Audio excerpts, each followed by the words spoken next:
স্বাগত। নিয়মিত আয়োজন এখন প্রকাশে, সঙ্গে আছে আমি তোফায়েল আহমদ।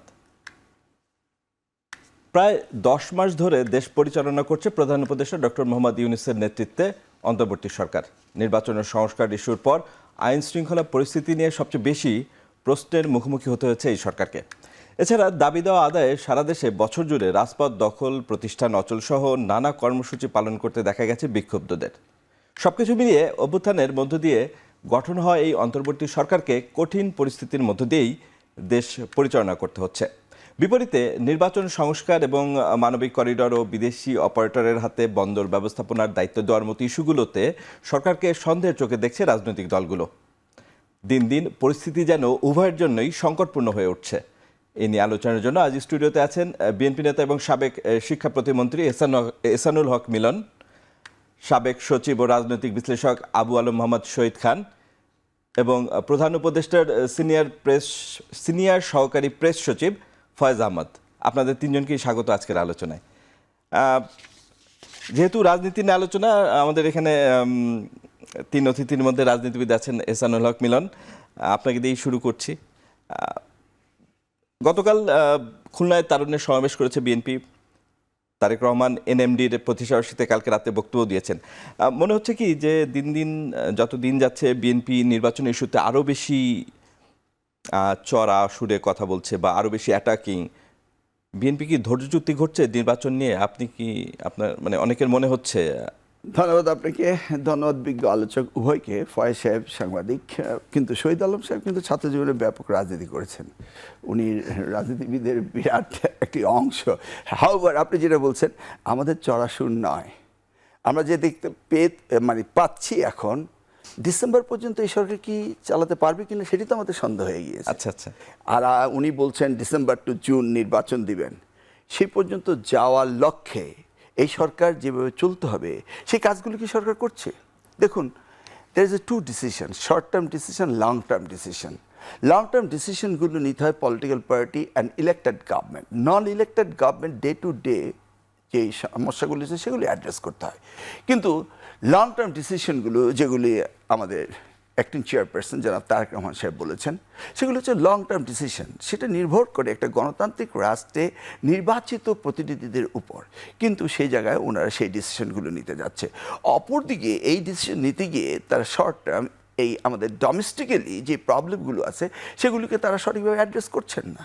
দেখুন, এমন কেউ নেই যে আন্দোলন করছে না। প্রতিদিন আন্দোলন। আপনি ঢাকা শহরে যদি কোথাও বেরোতে চান, কোনো মিটিংয়ে যেতে চান, কোথাও যেতে, ঘন্টার পর ঘন্টা আপনি আটকে থাকবেন। It's like a gridlock whole country. এই গ্রিড লক থেকে বের হওয়ার তো দায়িত্ব ওনাদের দায়িত্ব কী ছিল? একটি পলায়নরত সরকার, সেই সরকার চলে গিয়েছে, তারপর ডিসিপ্লিনারি ওয়েতে এই শর্টেস্ট টাইমের ভিতরে গণতান্ত্রিক প্রক্রিয়াতে তারা একটি নতুন গভর্নমেন্টের কাছে দেশটা দিয়ে দিবেন। ধরুন, এই যে এত আন্দোলন হচ্ছে, নিজে থেকে তো কিচ্ছুই করছে না। 2001 থেকে 2006 পর্যন্ত আমরা যখন দায়িত্বে ছিলাম, 2004-এর দিকে আমরা শিক্ষকদেরকে 25% অবসর তাদের ঈদ বোনাস দিয়েছিলাম। তারপর তো আমরা চলেই আসলাম। এর পরবর্তী কি পেরেছে তারা দিতে? আওয়ামী লীগও পারেনি, এই সরকারও দিচ্ছে না। এই যে ধরুন IMF-এর কথা বলে তারা ডলার মার্কেটের উপর ছেড়ে দিল কিছুটা লোনের জন্য। আমরা তো জানি যে ফাইন্যান্সিয়ালি ওয়ের হেলদি, আমাদের রিজার্ভ বাড়ছে। তো এইটা করার পর আজকে দেখেছেন ডলার হয়েছে 127 টাকা। এবার বুঝতে পেরেছেন তো তারা নিয়ন্ত্রণে, সেই জায়গাটাও তারা পাচ্ছে না। যদিও আমরা বলছিলাম যে ফাইন্যান্সিয়াল সেক্টরে তারা ভালো করছে। এই যে এখন কার্ড মার্কেটে 127 টাকা পার ডলার, তাহলে এখন কি হবে? এখন তো মানি লন্ডারিং শুরু হয়ে যাবে। আর আরো খারাপের আশঙ্কা করা হয়েছিল। অবভিয়াসলি আজকে নিউজ দেখুন, প্রত্যেকটা নিউজ ফলো করুন। এই যে আমাদের ল্যান্ড পোর্টগুলি বন্ধ হয়ে গিয়েছে, আর দে কনসার্ন অ্যাবাউট ইট? এই যে আমাদের গ্যাস নেই, আর দে কনসার্ন? এই যে ইন্ডাস্ট্রি বন্ধ হয়ে যাচ্ছে, আর দে কনসার্ন অ্যাবাউট ইট? কিন্তু তারা তো বলছে, আপনি যদি অতীতের স্মৃতিচারণ করেন, সাইফুর রহমান বলেছিলেন, প্রয়াত অর্থমন্ত্রী, যে এই IMF-এর হেডকোয়ার্টার হলো ঢাকায়, আমার অফিস রুমে। Do you have to listen to them? Unless we are oblige. সেটা গত গভর্নমেন্ট ছিল, তাদের টাকা ছিল না, তাদের রিমিটেন্স ছিল না, তাদের রিজার্ভ ছিল না। তাহলে কি মানে সরকার অপ্রয়োজনীয় বিষয়ে মনোযোগী হচ্ছে বা of course they are not careful at all. তারপরে তাদের ভিতরে দুই একজন আছে তারা ভিকটিম ছিল, বাকি সকলেই তো ভিকটিম না।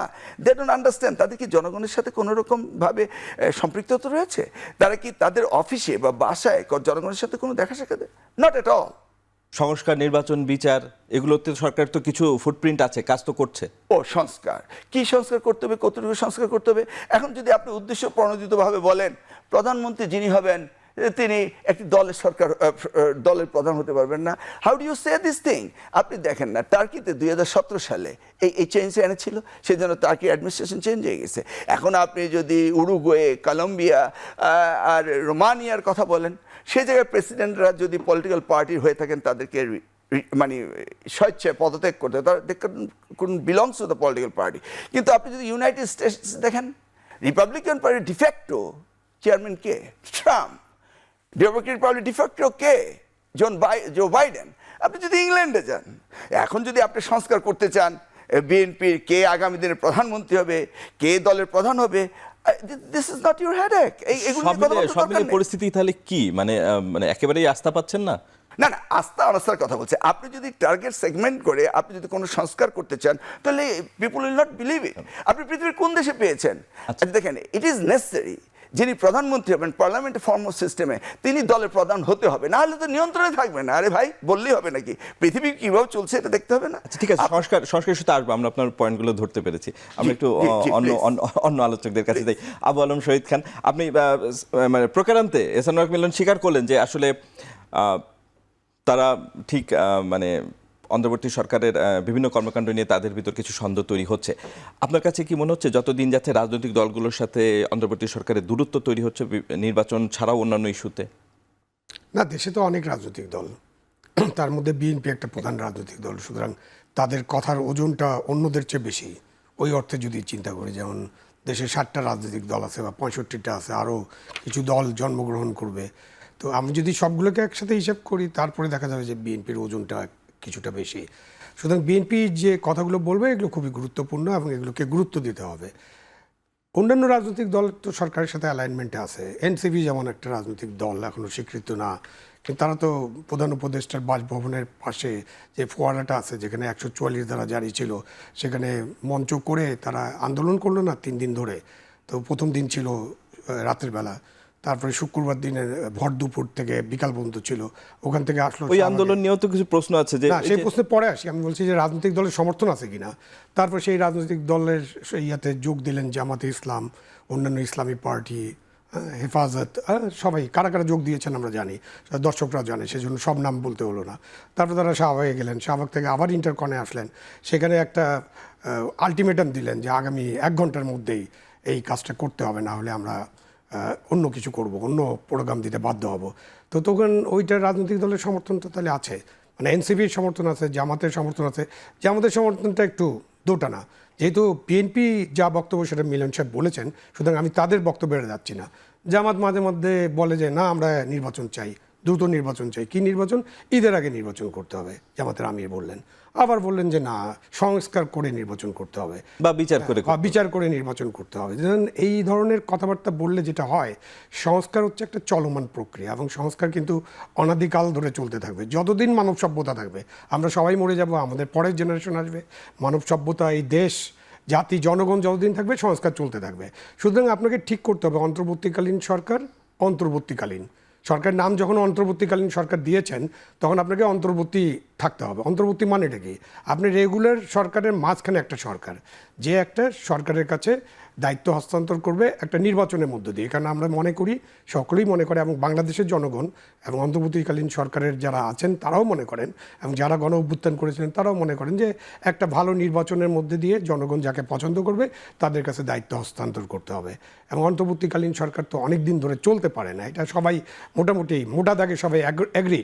সে কারণে আমাদের যে প্রধান উপদেষ্টা উপদেষ্টা নাভেল লরেট উনি তো বলেছেন যে ডিসেম্বরে একটা নির্বাচন হতে পারে, যেটা অল্প কিছু সংস্কার হলে, এবং যদি আরেকটু বেশি সংস্কার হয় সেটা জুনে যাবে।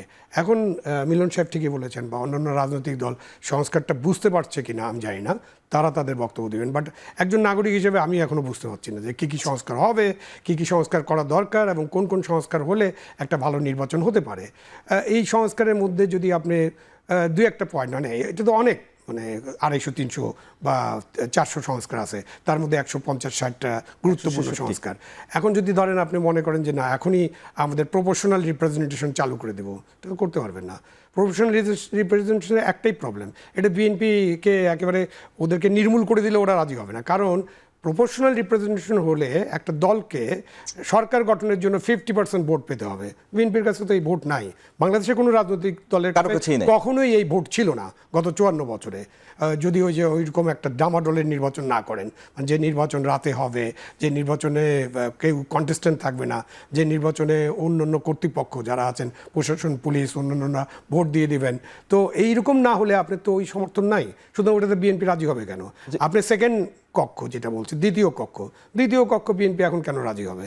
দ্বিতীয় কক্ষ বিএনপিও করতে চায়, তাদের যে 31 দফা, মানে বেসিক্যালি দূরত্বটা বিএনপির সাথেই মনে হচ্ছে, অন্যদের সাথে ওই রকম দূরত্ব দেখা যাচ্ছে না। এখন তো দেশে তো আওয়ামী লীগ নামে একটা দল ছিল, তাই না? ওটা এখন নিবন্ধন এবং কার্যক্রম এবং নিবন্ধন নিষিদ্ধ। তো তাদের কাছে একটা ভোট ব্যাংক ছিল। এখন ধরেন তর্ক বিতর্ক করেও যদি 40% ধরেন, হ্যাঁ, বা ধরেন 30% ধরেন, ইভেন 20% ধরলেও তো 12 কোটির মধ্যে 2.5 কোটি তাদের ভোটার। 20% মানে তর্কের কারণে যদি বলেন, তো ওদের যে ভোটটা ছিল 20 থেকে 40 বা 30, কী ভোট আছে আমরা জানি না। ভোট হলে তারা যদি পার্টিসিপেট করে ইনক্লুসিভ নির্বাচনে বোঝা যাবে। বিএনপির কাছে 35 থেকে 40% ভোট আছে। তো এই দুই দলের কাছে আছে দেশের 70-80% ভোটার। আপনার বাদ থাকলো 20%। তাহলে আপনি 20%-এর মধ্যে কিছু কিছু সমর্থন আপনি পাচ্ছেন, ওই 20%-এর পুরোটা পাচ্ছেন কিনা এটা তো জানি না। সো একটা গণ অভ্যুত্থানে যে শক্তি, সেই শক্তি কিন্তু এরকম 80% লাগে না। একটা গবেষণা আছে এক বিশ্ববিদ্যালয়ের, হার্ভার্ড ইউনিভার্সিটি গবেষণা, সেই গবেষণায় গণ অভ্যুত্থানের 100-150 গণ অভ্যুত্থান নিয়ে তারা কাজ করেছে। তাদের বটম লাইন হলো 3.5% লোক যদি নেমে যায় কোনো আন্দোলনে, শান্তিপূর্ণ আন্দোলন, অনেক গবেষণা আছে, শান্তিপূর্ণ আন্দোলনে যদি নেমে যায় এবং তাদেরকে যদি বল প্রয়োগ করা হয় এবং এটা বাড়তে থাকে সংখ্যা 1% থেকে 2%, 3.5%, তাহলে সরকারের পতন হবে। তা আপনি একটা গণ অভ্যুত্থানের মধ্য দিয়ে একটা সরকার যেটা গঠিত হয়েছে, সেটা গণ অভ্যুত্থানের সরকার, সেই সরকারের সমর্থন তো 70-80% না, এটা আমাকে বুঝতে হবে, মানে ভোটের মাধ্যমে না, বাট তার লিগ্যাল স্ট্যান্ডিং আছে।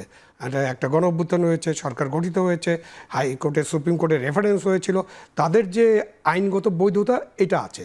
বাট তাদের আইনগত বৈধতা এরকম না যে তাদের একটা মেয়াদও ঠিক হয়ে গেছে অলরেডি। সুতরাং আপনাকে একটা নির্বাচন করতে হবে এবং নির্বাচনের মধ্য দিয়ে দায়িত্ব হস্তান্তরের পদক্ষেপটা নিতে হবে।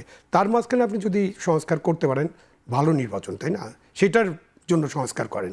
তো ভালো নির্বাচন করার জন্য বাংলাদেশের যে সমস্ত আইনকানুন আছে, আমরা কিন্তু অনেক টকশো করেছি, তাই না, এই নির্বাচন নিয়ে। বাংলাদেশের যেসব আইনকানুন আছে, শুধুমাত্র সরকারের সদিচ্ছা থাকলেই একটা ভালো নির্বাচন করা যায়। সরকারের সদিচ্ছা না থাকলে কিছুই হবে না।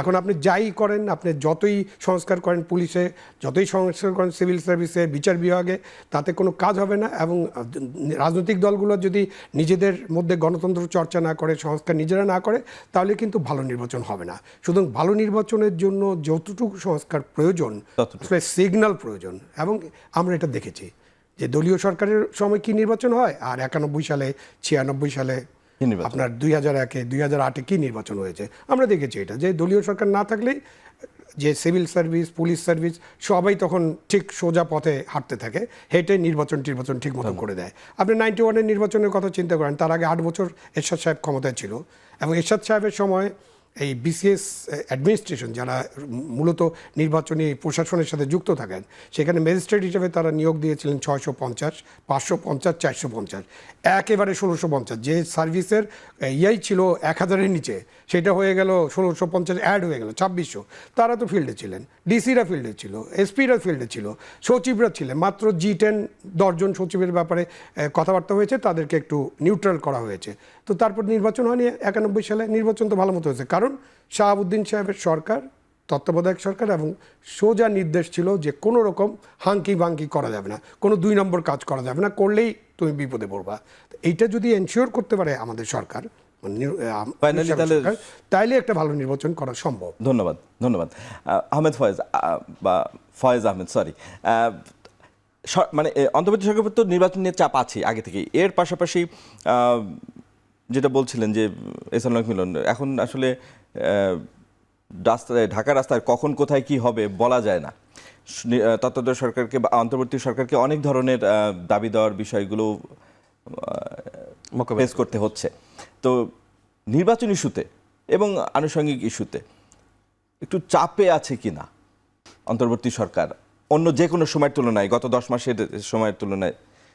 জি, আপনাকে ধন্যবাদ। সহালোচকদের শুভেচ্ছা, আর যারা দেখছেন তাদেরও শুভেচ্ছা। আপনি মানে সেসব আপনার পুরো প্রশ্নের শেষ ভাগে যদি আসি, সেখানে আমি যদি খুব শর্ট আউট করে একটা ওয়ার্ডে আসি, সেটা হচ্ছে চাপ। দায়িত্ব গ্রহণের পর থেকেই এই সরকার চাপের বিষয়ে খুব সচেতন। চাপকে কখনো এই সরকার নেতিবাচকভাবে দেখে না। এর অন্যতম কারণ হচ্ছে, দেখুন, যেই মানুষগুলো সরকার পরিচালনার দায়িত্বে আছেন তাদের কেউই ইতিপূর্বে সরকার পরিচালনা করেননি। সুতরাং সরকার পরিচালনার দায়িত্বে থাকা অবস্থায় নানান ধরনের ভুলভ্রান্তিও হতে পারে, বা নানান ধরনের কাজ ওনারা করবেন যেটা আরও ফার্নিশড হতে পারে, আরও ফাইন হতে পারে। এরকম ক্ষেত্রে রাজনৈতিক দল সহ সকল অংশীজনের চাপ বলেন, পরামর্শ বলেন, এই বিষয়গুলি এই সরকারের জন্য খুবই ইতিবাচক একটা বিষয়। সুতরাং চাপ আছে, কিন্তু চাপ নিয়ে সরকার চাপে নেই। কিন্তু রাজনৈতিক দলগুলোর সাথে যে বিভিন্ন ইস্যুতে দূরত্ব তৈরি হচ্ছে, করিডর এবং হ্যাঁ, এখন আপনি বলছি, ধরুন কিছু কিছু বিপত্তির ভয়াবহতম কিছু জায়গা আছে, যেমন সরকারের পক্ষ থেকে যতবারই বলা হচ্ছে there is no discussion about humanitarian corridor, it's humanitarian channel, passage। আপনি কিন্তু আপনার টপিক থেকেও বা আপনার ইন্ট্রোতে আপনি যখন বলছেন, শুরু করছেন, সে সময় আপনি নিজেও করিডোর শব্দটার বাহিরে আসতে পারছেন না। কিন্তু সরকারের দিক থেকে বারবারই বলা হচ্ছে, বা আপনাকে আপনার ইনভেস্টিগেট করার সুযোগ আছে। হ্যাঁ, এখানে আপনি আপনার পিছনে প্রচারিত ভিডিও ঘেঁটে দেখার সুযোগ আছে। জাতিসংঘের মহাসচিব যখন ঢাকায় এসেছিলেন, তিনি কি বলেছিলেন? সুতরাং ওই জায়গাটা যদি আপনি দেখুন, তাহলে করিডোর নিয়ে যে চাপটা বা করিডোর নিয়ে যে আলোচনাটা, এই আলোচনাটা বিভ্রান্ত হচ্ছে নানান অংশ নানানভাবে। সেটা হতে পারে, কিন্তু রাজনৈতিক দলগুলো বিষয়টা তো ভালোভাবে দেখছে না। আমি আপনার সেই জায়গায় আসছি। আমি আপনার এই বিভ্রান্তির সূত্রপাতটা হয়েছে, ধরুন, ভারতের একটি গুজব রটনা করে এরকম প্রখ্যাত একটি নিউজ পোর্টাল, যেটার নাম হচ্ছে নর্থ ইস্ট নিউজ, যেখানকার একজন সাংবাদিক আছেন চন্দন নন্দী, যিনি গুজব রচনার জন্য বা ক্যারিয়ারে বিখ্যাত। ওনার এই ব্যক্তি হিউম্যানিটেরিয়ান করিডোর বলে একটা জিনিসকে আখ্যায়িত করেছেন। সেটা নিয়ে আমাদের মধ্যে নানান ধরনের উদ্বেগ, আমরা মোকাবেলা করতে পারিনি, আমাদের মধ্যে নানান ধরনের উদ্বেগ উৎকণ্ঠা তৈরি হয়েছে। এই উদ্বেগ উৎকণ্ঠার মধ্যে সবচেয়ে বড় জায়গাটা আমাদের রেসপন্সিবল পলিটিক্যাল পার্টিগুলির মধ্যে থেকে, বিশেষ করে দেশের সবচেয়ে বড় রাজনৈতিক দল এই মুহূর্তে বিএনপির পক্ষ থেকে যেভাবে এসেছে, এটাকে আপনি নেতিবাচকভাবে দেখার সুযোগ নেই। কারণ আমরা মনে করি, যেখানে বাংলাদেশের সার্বভৌমত্বের ইস্যু আসবে, যেখানে বাংলাদেশের মানচিত্র সীমানা সুরক্ষার বিষয় আসবে, সেখানে যদি কোনো কারো ভুলভাল আলোচনাতেও আমার সার্বভৌমত্বের জন্য রিস্কি হয়ে পড়ে এমন বিষয় হয়, সেখানে যদি রাজনৈতিক দলগুলি তীব্রভাবে প্রতিক্রিয়া না দেখায়, এটাই বরঞ্চ বাংলাদেশের রাজনৈতিক দলের জন্য সেটা দেশপ্রেমের অংশ হিসেবে দেখছেন খারাপ আপনারা। দিক। সুতরাং যেহেতু একটি ভুল আলোচনার উপর অনেক কিছু আলোচনা হয়েছে, ভারতীয় ওই গণমাধ্যমের পর নানান পরিসরে এই আলোচনাটা, করিডোর এখানে খুব জনপ্রিয় হয়ে উঠেছে আলোচনার জন্য, সেই আলোচনাটি হয়েছে। সেটা নিয়ে সরকার কোনো ধরনের চাপ অনুভব করে না। তবে সরকারের দিক থেকে বারবারই বলা হচ্ছে, এখন পর্যন্ত, আপনাকে আমি এই জিনিসটা ক্লিয়ার করি আবার, এখন পর্যন্ত জাতিসংঘের সঙ্গে বাংলাদেশের হিউম্যানিটেরিয়ান করিডোর প্রসঙ্গে কোনো আলোচনা হয়নি। যেটা আলোচনা হয়েছে সেখানে হচ্ছে ওই মিয়ানমারের রাখাইন রাজ্যে যদি মানবিক বিপর্যয় ঘটে, সেখানে যদি দুর্ভিক্ষ দেখা দেয়, তাহলে তাদেরকে যেই সহযোগিতাটুকু করা দরকার সেই বিষয়ে বাংলাদেশ সম্মত কিনা। বাংলাদেশ এই হিউম্যানিটেরিয়ান গ্রাউন্ডে সম্মত, তবে বাংলাদেশের শর্ত রয়েছে। বাংলাদেশ সেটা কিভাবে করবে, কার কাছে পৌঁছাবে, এই বিষয়গুলি ক্লিয়ার হতে হবে। সেই জায়গা থেকে কিন্তু জাতিসংঘ ব্যাখ্যা দিয়েছে যে দুই দেশের অথরিটি যদি সম্মত হয় তারপর এই আলোচনাটা হবে। তারপরেও আমাদের সরকার বলছে শুধু এটাই নয়, আমাদের যারা স্টেক হোল্ডার আছে তাদের সঙ্গে এটা নিয়ে আমাদের আলোচনা করার বিষয় আছে। এখন আমরা এই আলোচনাটাকে এমন এক পর্যায়ে নিয়ে যাচ্ছি যে বাংলাদেশ যুদ্ধের ক্ষেত্রে পরিণত হচ্ছে কিনা। ধরে নিলাম তর্কের খাতিরে হচ্ছে, করিডোর দিয়ে দিচ্ছে, বাংলাদেশ বিক্রি করে দিচ্ছে, হ্যাঁ, আপনার তর্কের খাতিরে ধরে নিলাম, কিন্তু যাচ্ছে কোথায়? এই যুদ্ধটার মূল ক্ষেত্র কোথায়? মিয়ানমার। এর ফলে মিয়ানমারে কি হবে? মিয়ানমার দুই টুকরা হবে। আচ্ছা, এর ফলে কি হবে? ওখানে আপনারা বলছেন আমেরিকান ঘাঁটি বসবে, সেটা তার সবচেয়ে কার জন্য ঝুঁকি তৈরি করছে? চায়নার জন্য, চীন। আপনি দেখুন এখন পর্যন্ত মিয়ানমার এবং চায়না এই বিষয়ে কোনো ধরনের প্রতিক্রিয়া দেখায়নি। ঠিক আছে, কিন্তু আমাদের রাজনৈতিক দলগুলো বলছে তাদের সাথে আলোচনা হয়নি। আমি তো বলছি হয়নি। করিডোর বিষয়ে তো এখন পর্যন্ত আমাদের সঙ্গে জাতিসংঘেরই ওই পরিসরে আলোচনা হয়নি। কিসের ভিত্তিতে সেটা রাজনৈতিক নিয়ে দলের সঙ্গে এই আলোচনা? জনপরিসরে ব্যাপক আলোচনা হচ্ছে। আমি তো কিন্তু বলছি কথা হচ্ছে- জনপরিসরে এই আলোচনার সূত্রপাত কি, এবং আমি এও বলছি জনপরিসরে এই আলোচনা আপনার আজকের টকশোর আলোচনার শুরুতেও এটাকে করিডোর হিসেবে আপনাকে লিখতে বাধ্য করেছে। আপনি হয়তো অবচেতনে এটাকে করিডোর লিখছেন, আপনি হয়তো ভুলেই যাচ্ছেন সরকারের দিক থেকে বারবার বলা হচ্ছে করিডোর নিয়ে কোনো আলোচনা হয়নি, বিকজ জনপরিসরের আলোচনা। সরকার সেটা খুব পরিষ্কার করতে পেরেছে। আমি এখন আপনাকে বলেছি আপনি পরিষ্কার হয়েছেন কিনা। হ্যাঁ, সেটা সরকারের দিক থেকে 18 কোটির মানুষ, 18 কোটির দেশ। প্রেস সেক্রেটারি ব্রিফ করেছে। 18 কোটির দেশের মানুষকে পৌঁছানোর একটা মাধ্যম হচ্ছেন আপনি। আমি প্রত্যাশা করব আপনি যখন পরিষ্কার করতে পারবেন তখন মানুষ পরিষ্কার হবে। 18 কোটি মানুষের কাছে পরিষ্কার হওয়ার জায়গা হচ্ছে এই দেশের দায়িত্বশীল পলিটিক্যাল পার্টিগুলো। সেই পলিটিক্যাল পার্টিগুলো যখন পরিষ্কার করবে, দেখুন বিপত্তিটা কোন জায়গায় হয়।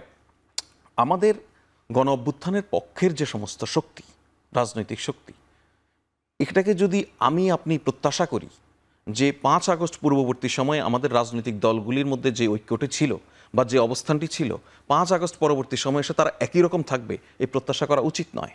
কারণ সরকারও প্রত্যাশা করছে না সেটা। এই প্রত্যাশা কারো জন্যই করা উচিত নয়। কারণ প্রত্যেকটি পার্টির নিজ নিজ এজেন্ডা রয়েছে, নিজ নিজ আইডিওলজি রয়েছে, তারা নিজ নিজ কাজটি করবে। কিন্তু আপনি দেখুন বাংলাদেশের সার্বভৌমত্বের প্রশ্নে আসেন, বাংলাদেশের নিরাপত্তার প্রশ্নে আসেন, বাংলাদেশের জাতীয় ঐক্যের প্রশ্নে আসেন, এই পার্টিগুলির মধ্যে সেখানে কিন্তু কোনো দ্বিমত। আমরা বুঝতে পেরেছি, আমরা পয়েন্টটা ধরতে পেরেছি। এখন আমি আপনাকে বলি, এখন যেটা মুশকিল হয়েছে, আওয়ামী লীগের প্রোপাগান্ডা সেল থেকে তৈরি হওয়া অনেক জিনিসও আনফরচুনেটলি এই মাঠের বাহাসের ফলে অনেক গণ অভ্যুত্থানের অনেক শক্তিও ওই জিনিসই রিপ্রোডিউস করছে না জেনেই হয়তো।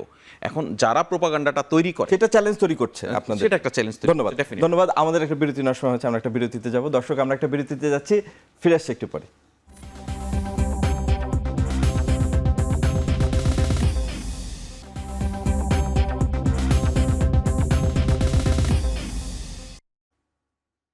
বিরতির পর আবারও স্বাগত আজকের আলোচনায়। আবারও জনাব এহসানুল হক মিলন, আপনি যেহেতু শিক্ষা মন্ত্রণালয়ে এক সময় দায়িত্ব পালন করেছেন, ইদানিং এই যে মার্চ টু যমুনা এই আন্দোলনে একটা সাফল্য আসার পরে অনেকেরই একটা ট্রেন্ড হয়ে গেছে মার্চ টু যমুনা। যেমন আজকেও ছাত্রদল একটা হুঁশিয়ারি দিয়েছে মার্চ টু যমুনার, তাদের ইস্যুতে বা শিক্ষার্থী হত্যার বিচারের দাবিতে। আপনি তো ছাত্রদের নিয়ে কাজ করেছেন, আপনার কি মনে হচ্ছে ছাত্ররা অভ্যুত্থানের পরে রাজপথে একটু বেশি সময় কাটাচ্ছে? It's a two way. প্রথমত আমি বলবো যারা শিক্ষামন্ত্রী হবেন তাদের সাথে ছাত্রদের একটা কমিউনিকেশন থাকতে হবে, একটা ব্রিজ থাকতে হবে। যারা এই দায়িত্বে হবেন তার ছাত্রদের সাথে কথা বলতে হবে। ধরুন আমার সময় ঢাকা কলেজের ছেলেরা বেরিয়ে আন্দোলন শুরু করলো নিউ মার্কেটে। I was rush to go down there. আমি সেখানে গিয়ে বললাম, তোমরা এটা করছো কেন? চলো ভিতরে যাই, what is your problem, will solve it. এখন এই সলভ করব এই ক্যাপাসিটিটা বর্তমান যারা অ্যাডভাইস হয়েছেন তাদের নেই। সেটা হচ্ছে মূল বিষয়। ধরুন পলিটেকনিক ইনস্টিটিউটের ছেলেরা আন্দোলন করছে, আপনি দেখুন 23 মিনিস্ট্রিজ তারা টেকনিক্যাল অ্যান্ড ভোকেশনাল এডুকেশন দেয়। এই মিনিস্ট্রি ইজ হিউজ মিনিস্ট্রি। তারা যদি মনেই করে আমরা খুব নতুন কাজ করব, তারা আরেকটা ডিভিশন করতে পারতো, একটা মিনিস্ট্রি করতে পারতো, সেটা হলো কারিগরি মন্ত্রণালয় করতে পারতো। শুধু এই জিনিসগুলোকে তারা গুরুত্ব দিচ্ছে না। এখন আপনি যে বলতেছেন ছাত্ররা ইনভলভ হয়ে যাচ্ছে, এটা তো এই গভর্নমেন্ট স্টার্ট করেছে। এই গভর্নমেন্ট দেখুন আজকের ইস্যুটা, ইশরাককে যেতে দেওয়া হচ্ছে না, শপথ করা হচ্ছে না। নির্বাচন কমিশন অলরেডি গ্যাজেট নোটিফিকেশন করে ফেলছে, এলজিডি মিনিস্ট্রি সেটাকে অ্যাকসেপ্ট করছে না। তাহলে কেন করছে না? আপনি যে এলজিডি মিনিস্টার হয়েছেন, আপনি যদি সেখানে আসতে পারেন জনপ্রতিনিধি হিসাবে, তা আপনি জনপ্রতিনিধিকে জীবন যিনি ইলেক্টেড হয়েছেন, তাহলে বৈষম্য বিরোধী আন্দোলন করে আপনি এই এলজিডি মন্ত্রণালয়ের দায়িত্ব পেলেন, আপনি বৈষম্যকে নিরসন করছেন না। এবং দেখতে পাচ্ছেন যে জনগণের ডিমান্ড রয়েছে, জনগণের ডিমান্ড রয়েছে বলেই তো পতিত সরকার পলাতক সরকার হয়ে গেছে। তাই না? এখন সেটাকে আপনি দেখছেন না। তো এই জায়গাটি ছাত্ররা একটু এগিয়ে আসছে বিভিন্ন দাবি দেওয়া নিয়ে। এবং ক্যাম্পাসগুলোতে যেমন কুয়েটে আমরা দেখলাম, বরিশালে দেখলাম, তো উপাচার্য না সরা Of পর্যন্ত course, of course, না, ঠিক of আছে, course. কোনো কোনো জায়গায় হয়তো যৌক্তিক আছে, কিন্তু কথা হচ্ছে তারপরে ছাত্ররা অধিক মাত্রায় বিভিন্ন না, দাবি এটা অধিক মাত্রা না, আপনাকে অ্যাড্রেস করতে হবে ইনস্ট্যান্টলি। কুয়েটের problem is you go and address them. আপনাকে এই ভিসিকে রাখতে হবে এমন তো কথা নেই, উইথড্র করেন, অসুবিধা তো নাই, কিন্তু তাদের ছাত্রদের তো অ্যাড্রেস করতে হবে। অ্যাড্রেস না করতে গেলে হতেই থাকবে। এখানে অ্যাড্রেসের প্রবলেম রয়েছে। Jagannath university, that is also the one problem. VC নিজে ছেলেদেরকে বলছে যে তাদের দাবি ন্যায্য। আচ্ছা। পলিটেকনিক ইনস্টিটিউট তাদের দাবিগুলি রয়েছে। শিক্ষকের, যেটা আমি বললাম আর্লিয়ার, যে আপনারা এখন পর্যন্ত আরো 25% বাড়িয়ে দিলেন না কেন? কিছুই করে বিগত সরকার করেনি, তাদের তো করতে হবে। তারা নতুন কোনো আইটেম নিয়ে আলোচনা করছে না, কারণ বেসিক প্রবলেমটা তো অন্য জায়গায়। ওনারা যাদেরকে নিয়ে আসেন তারা তো ওই আওয়ামী সরকারের আমলাতন্ত্র উপরে বসে আছেন। এই যে আজকে একটি মামলা হলো, দেখেছেন তো আপনি, জনপ্রশাসনের সচিবের বিরুদ্ধে মামলা হয়েছে। দুর্নীতি দমন কমিশনের বেগম খালেদা, যে আমাদের দেশনেত্রীর বিরুদ্ধে যে মামলাটি করেছিল, হি ওয়াজ দ্যাট টাইম দেয়ার। এই যে মিথ্যে মামলাটি করেছিল সেই সময়ে উনি এখনো দায়িত্বে রয়েছেন। এই যে মামলা হওয়ার পর গভর্নমেন্ট কি করবে? আচ্ছা, এই গভর্নমেন্ট এসছে নতুনভাবে, নতুন উদ্দীপনা, নতুন জুলাই বিপ্লবের যে চেতনাকে নিয়ে। এই চেতনা বাস্তবায়ন কাদের দ্বারা করবে? যারা জুলাই বিপ্লব ঘটানোর জন্য যারা কাজ করেছে তাদেরকে নিয়ে তো আপনি চেতনা বাস্তবায়ন করতে পারেন না। This government failure. ধন্যবাদ। এই ইস্যুতে মানে সেদিন ডিপ্লোমা নার্সেস ইনস্টিটিউটের শিক্ষার্থীদের আন্দোলন চলছিল, শাহবাগে জনতা বিক্ষুব্ধ হয়ে তাদের আন্দোলনকে সরিয়ে দিয়েছে, রাস্তা থেকে তাদের সরিয়ে দিয়েছে। এই যে বিভিন্ন জায়গায় আন্দোলন হচ্ছে, যেটা আমি মিলন ভাইকেও বলছিলাম যে ছাত্ররা অনেক বেশি রাজপথে, এবং শুধু ছাত্ররা না, বিভিন্ন দাবিতে যে রাজপথে চলছে, এবং মার্চ টু যমুনা ইদানিং আগেও একজন করেছে, আবারও আজকে ডাক দিল। এই যে আন্দোলনগুলো চলছে, এবং এটা কি সার্বিক ল অ্যান্ড অর্ডার সিচুয়েশনের অবনতিকে নির্দেশ করে? আপনি কি মনে করেন? না, বিভিন্ন গ্রুপ, বিভিন্ন গোষ্ঠী, ছাত্র বলেন বা অন্যান্য কর্মজীবী বলেন বা সাধারণ জনগণ বলেন, ইভেন ব্যাটারি রিক্সাওয়ালা, সবারই তো বিভিন্ন ধরনের দাবি দেওয়া থাকতেই পারে, এবং তারা এই বিষয়ে তাদের মতামত ব্যক্ত করতে পারে। কিন্তু আমি একটু যোগ করি যে উপদেষ্টা মানে বোতল নিক্ষেপের ঘটনা ঘটছে, তিনি বলেছেন তারা আর এই বিষয়টাকে আর অ্যাড্রেস করবেনই না। এই যে সবাই আন্দোলনমুখী হচ্ছে যমুনাকে কেন্দ্র করে, এটা সরকারের জিরো টলারেন্স, তারপরও হচ্ছে। সরকারের জিরো টলারেন্স, এই জিরো টলারেন্স তো আসলে এটা অদ্ভুত শব্দ। আগে জিরো টলারেন্স ছিল না দুর্নীতির ব্যাপারে, তো এখন দুর্নীতির কি খবর টবর আমরা পাচ্ছি। সুতরাং জিরো টলারেন্স যারা বলেন তারা বুঝেন না যে জিরো বলে কিছুই নাই, দ্যার ইজ নো জিরো। এবং আপনি একটা 90% অ্যাচিভ করতে পারেন, 70ও করতে পারেন। সুতরাং আপনি 90 থেকে 95, 6 করতেই আপনার অনেক সময় লেগে যাবে। এইগুলো ঘটতেছে যে আপনি প্রথম থেকেই কঠোরভাবে মোকাবেলা করেননি, আপনি প্রথম থেকেই ছেড়ে দিয়েছেন। যে একটা জন অভ্যুত্থান হয়েছে, গণ অভ্যুত্থান বা ছাত্র গণ অভ্যুত্থান, আপনি একটা সুযোগ দিয়েছেন, এবং সুযোগের কারণে ওই যে সানডে টিউসডে আন্দোলন করে এই ঢাকার থেকে 5-7-8 কিলোমিটার যে একটা কলেজ গুড়িয়ে দেওয়া হয়েছে, এবং আমরা আইনশৃঙ্খলা রক্ষাকারী বাহিনীকে তখন কোনো অ্যাকশনে যেতে দেখিনি। এবং আইনশৃঙ্খলা রক্ষাকারী বাহিনী, বিশেষ করে পুলিশের উপরে যে আক্রমণ হয়েছে 5ই আগস্ট এবং পরবর্তী 2-3 দিন তো বা তারও আগে, তো এই আক্রমণের ফলে পুলিশ তো মোটিভেশনটাই নষ্ট হয়ে গেছে, তাদের যে মোরাল এইটাই তো আপনি দুর্বল করে ফেলছেন। এবং সেখানে আপনি পুলিশকে নেতৃত্ব দিয়ে, পুলিশকে দিয়ে যে আইনশৃঙ্খলা পরিস্থিতিকে সামনে এগিয়ে নিয়ে যাওয়া বা শৃঙ্খলার মধ্যে আনা, সেই কাজটা আমরা এখনও নেতৃত্ব দিয়ে করতে পারিনি। আপনি সেনাবাহিনী প্রধান কী বললো? তার 30,000 সৈন্য দিয়ে তো কিছু হবে না, তারা তো ম্যাজিস্ট্রিয়াল পাওয়ার নিয়ে মাঠে আছে। আপনি এখন পর্যন্ত দেখেছেন নাকি কোনো ম্যাজিস্ট্রিয়াল পাওয়ার দিয়ে তারা কিছু করেছে? কোনো কাউকে ধরে তাকে শাস্তি দিয়েছে? দে আর ম্যাজিস্ট্রেট, সুতরাং তারা তো মোবাইল কোর্টের মতো শাস্তি দিতেই পারে অন দ্য স্পট, সেটাও করেনি। সুতরাং এই সব কারণে মানুষের আর গেলেই আন্দোলন সাকসেসফুল, যারাই যাবেন, এনসিপির আন্দোলন সাকসেসফুল, জগন্নাথ বিশ্ববিদ্যালয় আন্দোলন সাকসেসফুল, তো এতে তো অন্যরা মোটিভেটেড হবে, খুব স্বাভাবিক। জগন্নাথ বিশ্ববিদ্যালয়ের আন্দোলনটা কি সেটা নিয়ে তো আলোচনাই হলো না, আলোচনা ঠিক মতো করলেন না। এখন বোতল হলো, মূলা, সান্ডা, কি সব স্লোগান, অদ্ভুত সব জেন গ্রুপের, জেড গ্রুপের জেনজি, অদ্ভুত সব স্লোগান। এসব স্লোগান শুনলেও মনে হয় যে আমি কোন পৃথিবীতে আছি, আমি জানি না, যে আমি বুঝতে পারি না আসলে।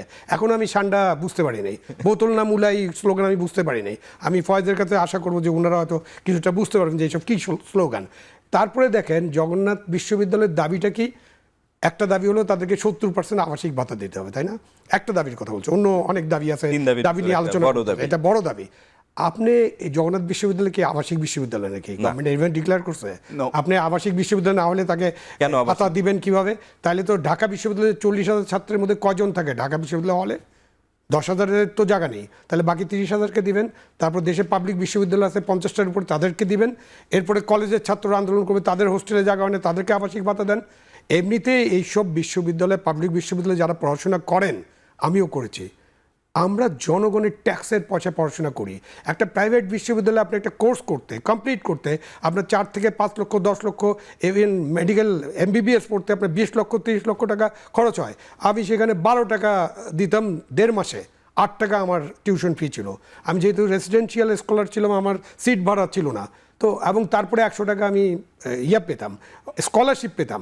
তো আমরা যে টাকাটা খরচ করে, জনগণের টাকা যে আমাদের পিছনে খরচ হয়, এটা কি আমরা কখনো চিন্তা করছি?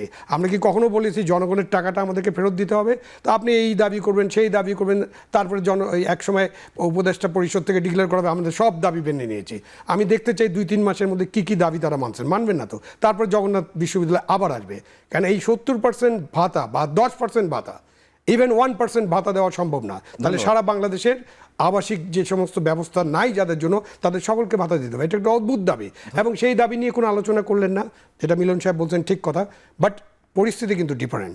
যখন মিলন সাহেব ঢাকা কলেজের আন্দোলন থামাতে গেছিলেন, তখন দেশে মপতন্ত্র ছিল না, এটা খেয়াল রাখতে হবে। সুতরাং আপনি হঠাৎ করে আমার শিক্ষা উপদেষ্টাকে বলবেন আপনি যে আন্দোলনের সামনে দাঁড়ায় যান, এবং তাদের যে আচরণ, ওই যে স্লোগানের কথা বললাম শুধু, তারপরে তারা যা যা করে, এইসব ভিডিও ফুটেজ আছে তো, মানুষের মোটরসাইকেলের কেড়ে নেয়, কি কেড়ে নেয়, অন্যদের গাড়ি থামিয়ে গাড়িটার চাবি কেড়ে নেয়, তারা যা যা করে পুলিশের সাথে, ইভেন সেনাবাহিনীর সাথে যা যা করছে আমাদের আন্দোলনকারীরা আন্দোলনের নামে, এটা কিন্তু এক জায়গায় না এক জায়গায় থামাতে হবে। আপনি এটার উত্তর ফয়েজের কাছে, ফয়েজ আহমেদ, আপনি একটু যদি বলেন, আপনারা কি সব দাবি মেনে নিচ্ছেন যে কারণে আন্দোলন উস্কে যাচ্ছে বা সবাই দাবি দেওয়া নিয়ে রাজপথে যাচ্ছে? না দেখুন, আপনার এই সরকার দায়িত্ব গ্রহণের পর এখন পর্যন্ত প্রায় 250-রও বেশি এটাও তো ঠিক, অনেকগুলো দাবি মেনে নেওয়া হয়েছে, আন্দোলন মোকাবেলা করতে হয়েছে। এই আন্দোলনের সবগুলি কিন্তু অযৌক্তিক নয়, কিন্তু একটা তো আমরা আলোচনার ভিতরই পেলাম যে জগন্নাথ বিশ্ববিদ্যালয়। আমি বলছি আন্দোলনের সবগুলি অযৌক্তিক আন্দোলন নয়। মুশকিলটা হচ্ছে এর আগে 15 ইয়ার্স তো মানুষ তার কোনো দাবি দাওয়া নিয়ে আসতে পারেনি। যারাই দাবি নিয়ে এসেছে, কেউ পারচেস হয়েছে, কেউ গুম হয়েছে, কেউ রাস্তায় চরম নির্যাতনের শিকার হয়েছে। তো সেই একটা বেকওয়ান্ত আপনার আছেই। আপনি ধরুন একজন স্কুলের শিক্ষক, তার একটি দাবি আছে, হয়তো শেখ হাসিনার সময়ে তার গ্রেডেশনে একটা প্রবলেম হয়েছে, তিনি যে গ্রেডে ছিলেন শেখ হাসিনা তাকে নিচের গ্রেডে নামিয়ে দিয়েছে।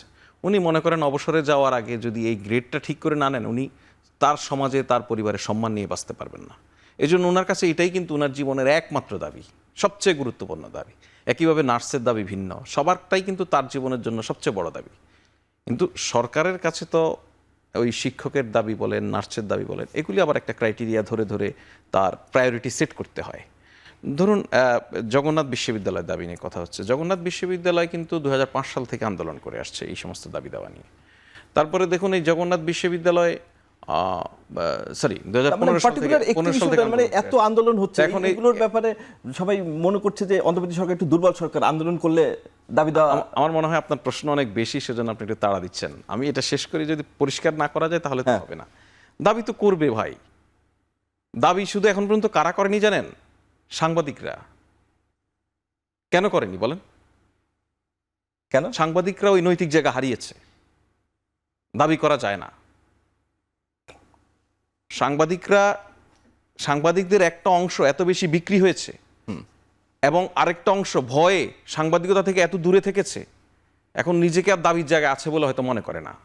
এর বাইরে সব কোনো শ্রেণী পেশা বাদ নেই দাবি করেনি। কারণ আমি যেটা বললাম, সব শ্রেণী পেশায় লাস্ট 15 ইয়ার্স উপেক্ষিত হয়েছে।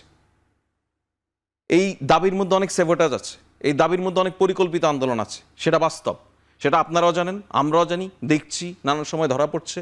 কিন্তু আপনার দাবিগুলি তো অনেকের দাবি যৌক্তিক দাবি। আমি যেটা বললাম, একজন শিক্ষকের গ্রেডেশন, উনি বেতনও বাড়বে না হয়তো, এখন উনি অবসরে চলে যাবেন, ওনার এই গ্রেডেশনটা পাল্টে দিয়েছে শেখ হাসিনার সরকার। উনি সম্মান নিয়ে বাঁচতে চান তার অবসর জীবনে, সেজন্য দাবি করছেন। এই দাবিটা অন্যায় না, কিন্তু আমি অ্যাফোর্ড করতে পারছি না। রাষ্ট্রটাকে এমন জায়গায় রেখে যাওয়া হয়নি যে সব দাবিকে ওভারনাইট অ্যাড্রেস করা যায়, এফোর্ড করা যাচ্ছে না। আপনি জগন্নাথ বিশ্ববিদ্যালয়ের শিক্ষার্থীদের দাবির কথা বলছেন, তাদের তো দুটি দাবি যৌক্তিক, একটি হয়তো যৌক্তিক না। এখন যেই দুটি দাবি যৌক্তিক, সেই দুটি দাবিতে তাদের সঙ্গে ভাই বলছিলেন যে আলোচনা করা হচ্ছে, আলোচনা হয়েছে, আগের রাতেও আলোচনা হয়েছে, পরের দিন 3টা বাজে একজন উপদেষ্টার বাসায় তাদের সঙ্গে বসার কথা, তারা সকাল থেকে রাস্তায় বসে পড়েছেন।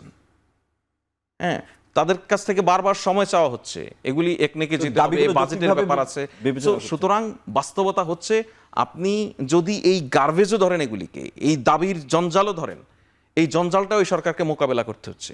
একই সঙ্গে এই সরকারকে তো ওই জিনিসও মোকাবেলা করতে হচ্ছে, সন্দেহ সংশয়, যেটা আপনি আপনার শিরোনামে রেখেছিলেন, এগুলি তো মোকাবেলা করতে হচ্ছে। সরকার কি এখন কসম দিয়ে বলবে যে আমি বলছি ডিসেম্বর থেকে জুনের মধ্যে নির্বাচন হবে? সন্দেহ সংশয়, এখন এই সন্দেহ সংশয় থাকবে, ওনারা করবেন। সরকারের দায়িত্ব সন্দেহ সংশয় দূর করার চেষ্টা করা এবং নিজেরা যে প্রতিশ্রুতি দিয়েছে, নিজেরা যে বক্তব্য দিয়েছে, সেই কমিটমেন্টকে রক্ষা করা। সরকার সেই জায়গায় অটল, সরকার সেখানে কোনো পরিবর্তন নাই, কোনো ষড়যন্ত্রে পাওয়া দেয়। ধন্যবাদ, আমরা বুঝতে পেরেছি। আমাদের আরো একটা বিরতি নেওয়ার সময় হয়েছে। দর্শক, আমরা একটা বিরতি যাচ্ছি, ফিরে আসছি একটু পরে।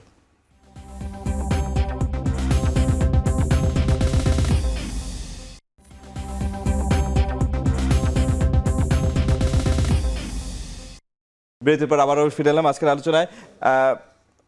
আবু আলম শহীদ খান, আমি আপনার কাছে আসতে চাই। সম্প্রতি মানে গতকালই ভারত বাংলাদেশে স্থলপথ দিয়ে বেশ কিছু পণ্য, তৈরি পোশাক সহ রপ্তানি, মানে তাদের দিক থেকে রপ্তানি নিষিদ্ধ করেছে। আমদানি নিষিদ্ধ করছে, মানে তাদের দিক থেকে আমদানি আর আমাদের দিক থেকে রপ্তানি। ভারতীয় গণমাধ্যম একটা মানে এর কারণ উল্লেখ করেছে যে সম্প্রতি চীন সফরে প্রধান উপদেষ্টা একটি মন্তব্যের জেরে ভারত এই ধরনের সিদ্ধান্ত নিতে উদ্বুদ্ধ হয়েছে বা এই ধরনের সিদ্ধান্ত নিয়েছে। সেভেন সিস্টার্স নিয়ে একটা বক্তব্য। ভারতের সাথে সম্পর্ক দিন দিন, ভারত একের পর এক তাদের যেসব টুলস আছে ব্যবহার করছে বাংলাদেশের বিপক্ষে, সম্পর্কটা দিন দিন আরও তিক্ত হচ্ছে। আপনার কি মনে হয় যে এভাবে একটি প্রতিবেশীর সাথে সম্পর্ক এভাবে চলতে থাকলে এটার একটা নেগেটিভ ইম্প্যাক্ট আমাদের অর্থনীতি এবং দুই দেশের বাইলেটারাল রিলেশনে পড়বে, যেটা আমাদের জন্য আসলে ঠিক নেওয়াটা সহজ হবে না? ভারতের সাথে আমাদের সম্পর্ক এটা গভীর আলোচনা এবং আলাপ আলোচনার মধ্যে দিয়ে ঠিক করতে হবে। প্রথমত হচ্ছে ভারতের সাথে আমাদের সম্পর্ক নিয়ে আমাদের দেশে আমরা দুই ভাগে বিভক্ত এবং কিছু হয়তো নিউট্রাল লোকজন এখনও পাইনি। এক ভাগ হলো ভারত প্রেম, আরেকবার হলো ভারত বিদ্বেষ।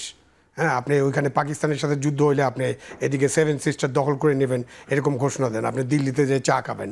সো এইটা কোনো সম্পর্কের স্ট্যান্ডার্ড না। সম্পর্কটা হবে, আপনি ইউরোপের দিকে তাকান, এখন ওখানে যুদ্ধ চলছে, 2টা বিশ্বযুদ্ধ হয়েছে, তারপরে ইউরোপের সমস্ত দেশের সাথে সমস্ত দেশের যাতায়াত ব্যবস্থা আছে, রেল ব্যবস্থা আছে, বিমান চলতেছে, গ্যাস পাইপলাইন চলতেছে।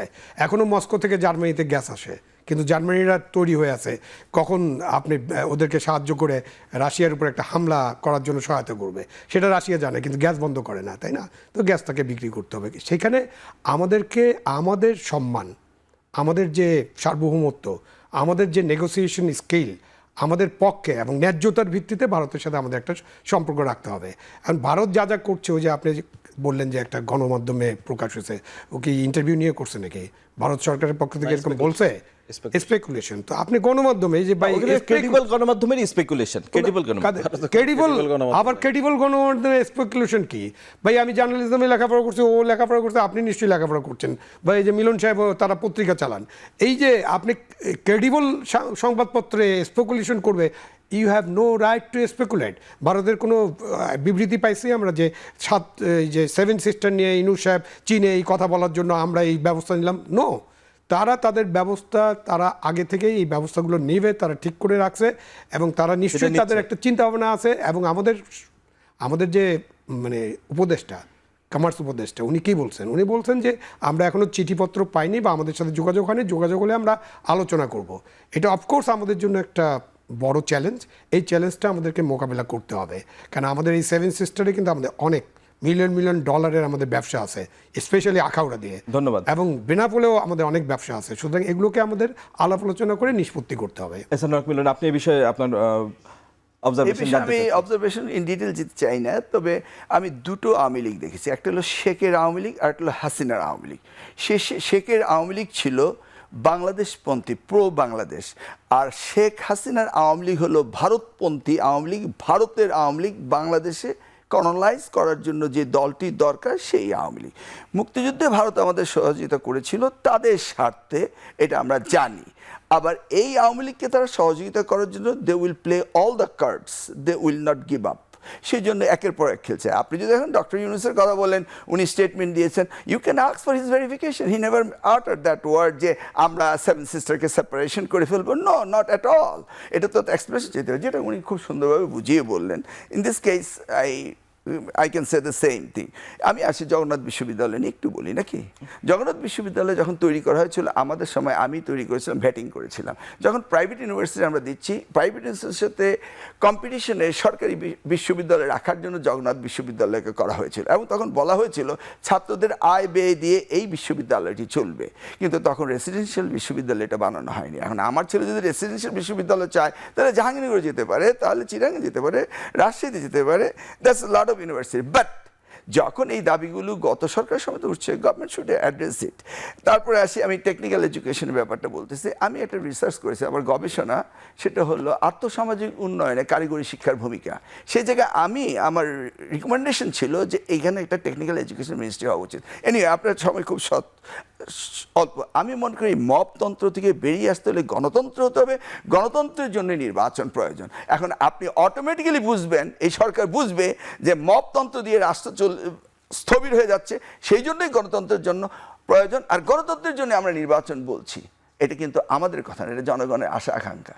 ধন্যবাদ ফয়েজ আহমেদ। আপনি মানে যেটা শুরু করছিলাম যে আসলে একটা কঠিন সময়ের ভিতর দিয়ে সরকারকে যেতে হচ্ছে, এদিকে পলিটিক্যাল পার্টিগুলোকে নির্বাচনের জন্য তাদের দাবি দেওয়া আছে, এবং এই যে গত 15 বছরে যারা বঞ্চিত আছে, আপনি যারা বলছিলেন যে বিভিন্ন জন দাবি দেওয়া নিয়ে আছে, এই সবের ভিতর দিয়ে সবাই আসলে জানতে যে দেশকে কোন পথে নিয়ে যাচ্ছে অন্তর্বর্তী সরকার, সবাইকে নিয়েই আর কি।